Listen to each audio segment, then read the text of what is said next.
Good morning, students. I hope everybody is fine, and we will now discuss the chapter that is wind, storm, and cyclone. Okay, in this you will know about what is the intensity of the storm, what is the intensity of the cyclone, and you will know about the air pressure. There generally, what is the wind, how it is caused, etc. The chapter of physics, and let's start. See, wind. Wind is generally the flow of gases on a large scale. And how can we define wind? The natural motion of air due to a current in a particular direction is called wind. Okay, you know our earth is tilted at a 23.5 degree, and due to the rotation of earth, generally the wind is caused. Okay, and the wind has to, that is speed and the direction. See how wind is caused. Okay, you know increased wind speed is accompanied by reduced air pressure. It means air moves from a region of high pressure to a region of low pressure. And one point is very important to remember, that on heating air expands and rises up, and the cool air, it generally takes the space, up more space, and therefore become lighter.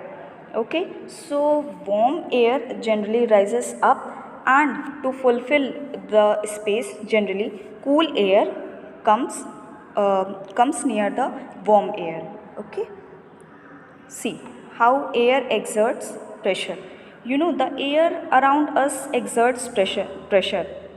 See, air molecules are constantly in motion.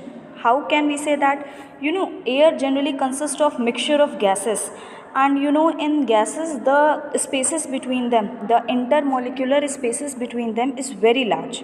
Okay, so it acts like a bouncy ball. Okay, you do not feel any air pressure because it is balanced by a phenomenon. Okay, so air pressure, you know, it moves in all direction, and as we rises up means the altitude increases. Okay, so the air pressure generally decreases.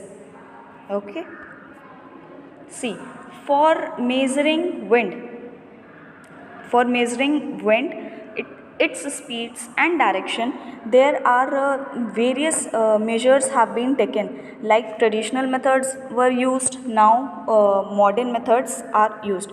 Like for example, in traditional methods, typical wind vane, okay, which has a pointer in front and fins in back. Okay, and whatever the wind pressure, the air pressure exerts on the fin and the pointer, it generally tilts around that way. That is the structure of typical wind vane. Now the modern method, a cup anemometer is used, and it is generally used to measure the wind speed. Okay, see in this, the cups catches the wind and produce pressure difference inside and outside the cup. Like for example, if we see one anemometer cup, there is generally, it is of bowl shape. There is a difference, there is a air inside the cup and outside the cup, and whatever which speeds is more, generally the cup anemometer generally it's rotate on that direction. So there are basically the old methods, typical wind vane, and the modern method, cup anemometer is used. For the marine technology, generally propeller is used. Okay, and sonic anemometers, like for example in marine system, in navy system it is used, because sonic radars are generally not intervened by the human ears. Okay, so it is generally used in by measuring the time between when the measurement sent a sonic pulse and when it is received. So by this we can measure the wind speed and direction. Okay, next is cyclone.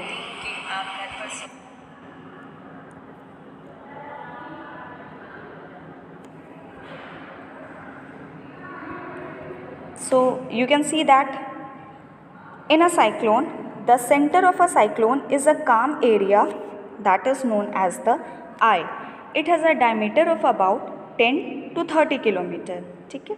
Around the eye is a region of cloud of about 150 kilometer. This also has a speed within up to 150 to 200 kilometer. The speed of the wind gradually decreases as it moves away from the eyes. Okay. Okay. Next is how the formation of cyclone occurs. Okay.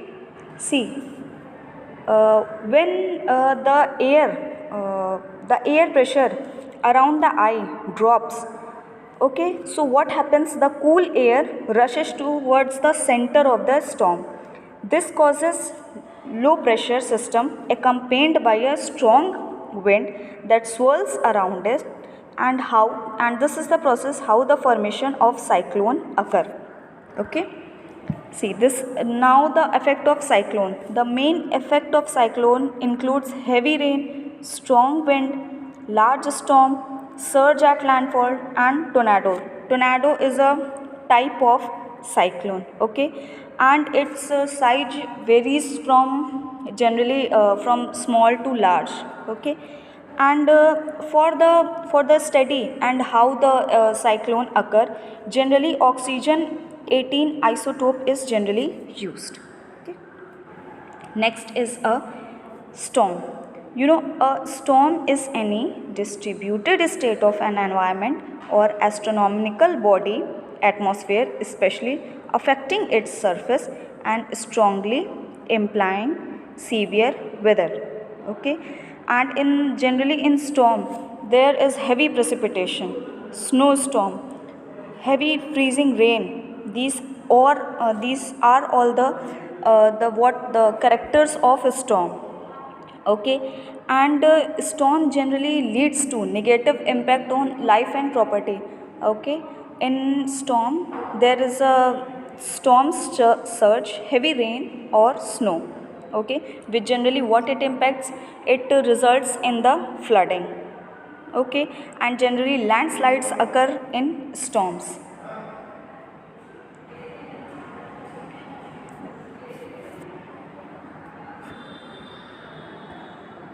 Next is a tornado. You know, tornado is a type of cyclone, and a tornado generally what it does, it ranges from 180 kilometer to if we talk about feet, it is generally 250 feet. Okay, and generally it's an energy dissipate from the region of the higher pressure to the lower pressure.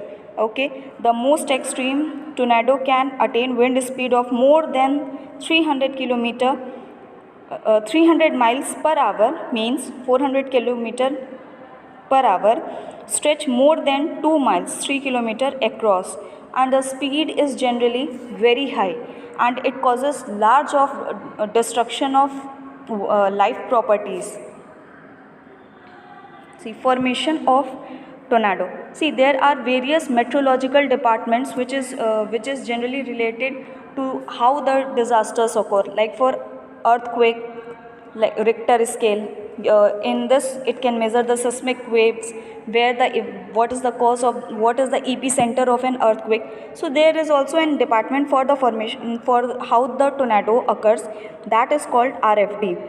It generally what it does, it creates and it checks the area of low pressure at a surface, and after that by checking this low pressure on the where it occurs, the tornado occurs, what it does, this pulls the focused mesocyclone down in the form of visible condensation funnel.